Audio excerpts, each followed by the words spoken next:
सोने का खेत। बादशाह अकबर के शयन कक्ष में सफाई करते हुए एक सेवक के हाथ से गिरकर उनका पसंदीदा फूलदान टूट गया। फूलदान टूटने पर सेवक घबरा गया। उसने चुपचाप फूलदान के टुकड़े समेटे और उन्हें बाहर फेंक आया। अकबर जब शयन कक्ष में आए तो उन्हें अपना मनपसंद फूलदान नदारद दिखा।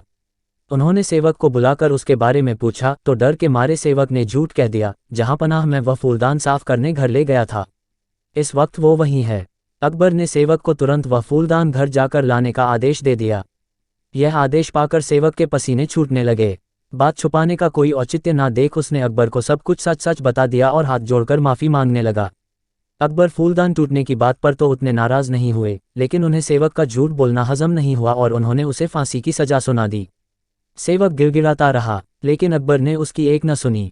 अगले दिन अकबर ने दरबार में इस विषय को चर्चा का मुद्दा बनाया और दरबारियों से पूछा, क्या आप में से किसी ने कभी झूठ बोला है? सारे दरबारियों ने एक स्वर में इनकार कर दिया।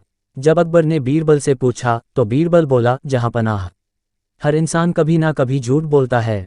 मैंने भी बोला है। मुझे लगता है कि जिस झूठ से किसी को नुकसान न पहुंचे उसे बोलने में कोई बुराई नहीं है। बीरबल की बात सुनकर अकबर गुस्सा हो गए। उन्होंने उसे फांसी की सजा तो नहीं सुनाई, किंतु उसे अपने दरबार से निकाल दिया। बीरबल तुरंत दरबार छोड़कर चला गया। उसे अपनी चिंता नहीं थी, किंतु बिना बात के सेवक का फांसी पर चढ़ जाना उसे गंवारा नहीं था। वह उसे बचाने की युक्ति सोचने लगा। कुछ सोच विचार उपरांत उसने घर की जगह सुनार की दुकान की राह पकड़ ली। सुनार को उसने सोने से धान की बाली बनाने कहा।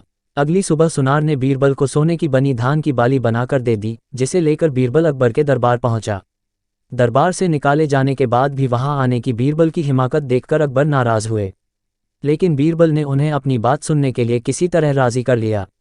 वह सोने की बनी धान की बाली अकबर को दिखाते हुए बोले, जहां पनाह, एक बहुत ही महत्वपूर्ण बात आपको बतानी थी, इसलिए मुझे यहाँ आना पड़ा। कल शाम घर जाते समय रास्ते में मेरी मुलाकात एक सिद्ध महात्मा से हुई। उन्होंने मुझे ये सोने की धान की बाली देकर कहा कि किसी उपजाऊ भूमि में इसे लगा देना, इससे उस खेत में सोने की फसल होगी। मैंने एक उपजाऊ भूमि खोज ली है। मैं चाहता हूं कि सभी दरबारी और आप भी इसे लगाने उस खेत में चलें। आखिर देखें तो सही कि महात्मा की कही बात सच है या नहीं। अकबर बीरबल की बात मान गए और दूसरे दिन एक नियत समय पर खेत में पहुंचने के लिए दरबारियों को आदेशित कर दिया। अगले दिन सभी नियत समय पर खेत पर पहुंचे। अकबर ने बीरबल को सोने से बना धान का पौधा खेत में लगाने को कहा, लेकिन बीरबल ने इनकार करते हुए कहा, जहां पनाह, महात्मा ने ये पौधा देते हुए मुझे निर्देश दिया था कि जिस व्यक्ति ने कभी झूठ ना बोला हो उसके द्वारा लगाने पर ही खेत में सोने की फसल होगी, इसलिए मैं तो ये पौधा लगा नहीं सकता। कृपया आप दरबारियों में से किसी को ये पौधा लगाने का आदेश दे दीजिए। अकबर ने जब दरबारियों से धान का वह पौधा लगाने कहा तो कोई सामने नहीं आया। अकबर समझ गए कि सभी ने कभी ना कभी झूठ बोला है। तब बीरबल ने वह पौधा अकबर के हाथ में दे दिया और बोला, जहां पनाह, यहाँ तो कोई भी सच्चा नहीं है, इसलिए ये पौधा आप ही लगाएं।